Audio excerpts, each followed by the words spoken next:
All right, so I was talking about high ticket e-commerce and which products to sell, and I was talking about hobbies, and I kind of ended up on fishing. Fishing, again, you start off when I say focus on high ticket, like a lot of people get confused because they're like, I don't know, I'm not the type of person that spends that much, and who's spending that much, but people do. Okay, every hobby. I was talking about fishing earlier in another video. People start off with a $7-10 rod, or even for free, or I don't know, use a stick with some line and a hook, right? Not that you don't need to go that crazy. So, and then eventually they have the $2,000 fishing rod that can withstand anything. Okay, it's not unheard of. People always go full out. They're starting to DJ. They're using their calculator to make music. A $5 calculator. They end up buying a little mini, beatboxing tool. That's like $100.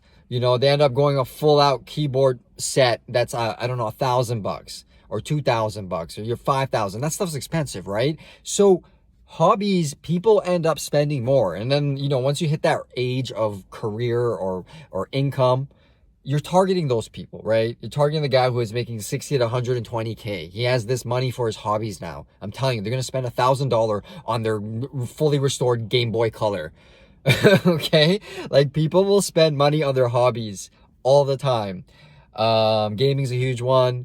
And like people are now going full out on their gaming. They're getting the massive monitor, the keyboard, the mechanical keyboard. The keyboard alone could be like $500. Okay, and it's getting insane now. Or you can do a whole kit. I don't know, the $2,500 computer gaming kit straight out the door, fully optimized to play everything on Steam or whatever.